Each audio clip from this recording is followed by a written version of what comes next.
Hello everyone, my name is Jennifer and welcome to Best Kept Plans. Today's video is going to be a plan with me for the week of May 8th through the 14th, 2023, using my B5 Archer&Olive notebook.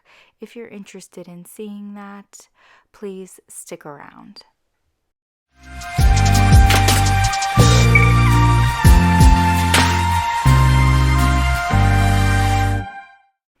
Here we are in my B5 Archer&Olive notebook. For this week's spread, I did go back to a vertical layout, which I've been enjoying using stamps and stencils.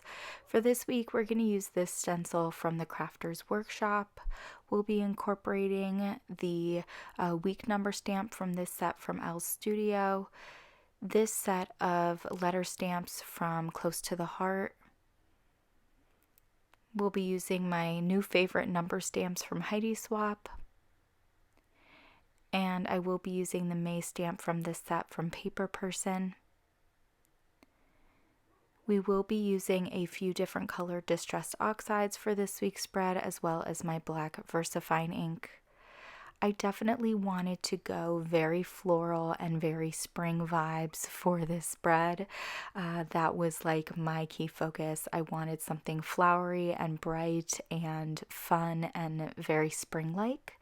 And I've never used a negative space stamp like this before, where basically you're putting ink around the stencil in a way that the actual shapes of the flowers will come to be not through the color of the ink you're using, but with white space. And so I thought that I would use a couple of different color distressed oxides to fill in the florals, and then a green to utilize for the leaves. So here I am kind of going back and forth between the different colors to fill in the florals, and then also, as you see right now, I'm using the green to fill in the leaves. I was trying to make it so that I didn't have two colored flowers next to each other. I did fumble that a little bit with this last floral here, but it, I think, went well on this side of the spread. It definitely looks very unique. Now I'm moving on to the right side of the spread, and I'm doing the exact same thing. I'm basically using the different color distressed oxides to fill in the space around each of these different flowers. There's definitely areas where the colors are overlapping, and I kind of wish I would have paid more attention to that with regards to picking the colors for this spread.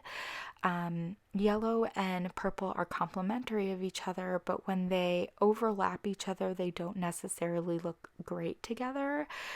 So I kind of wish I would have paid more attention to what colors I was using with regards to them overlapping.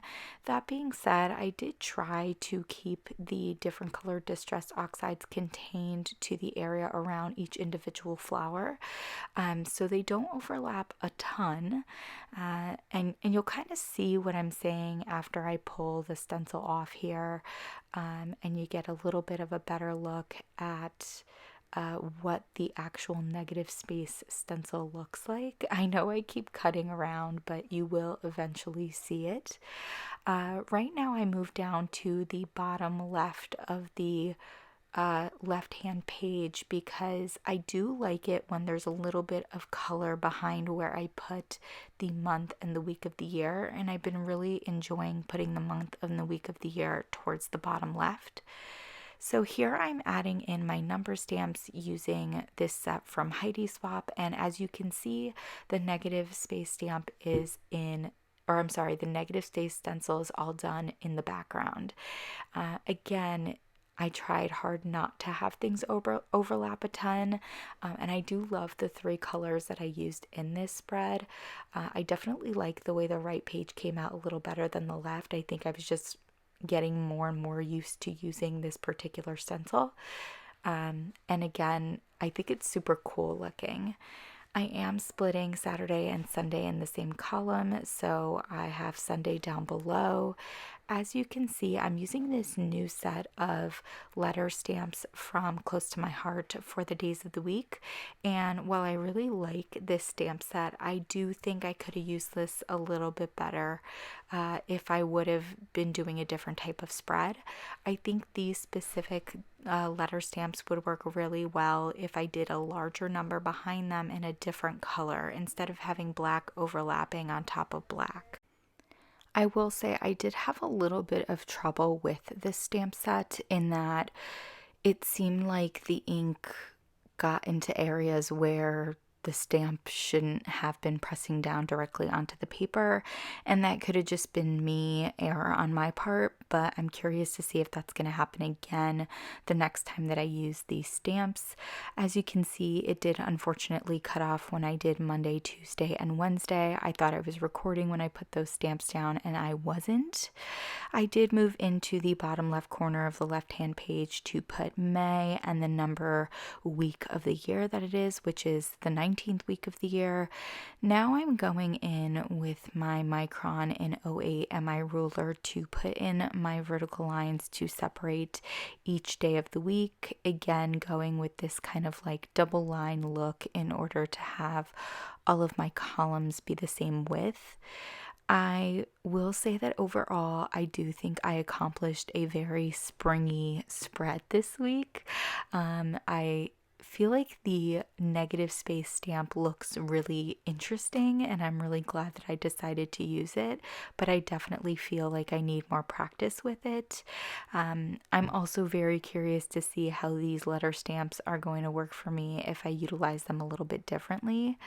I hope that you all enjoyed this plan with me. I definitely had a fun time putting this together, and I feel like for the rest of the month of May, I'm going to try to go with a little bit more of a floral vibe.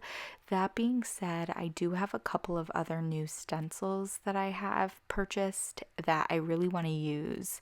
So using new stuff might win over. We'll see. As always, everyone, please be safe.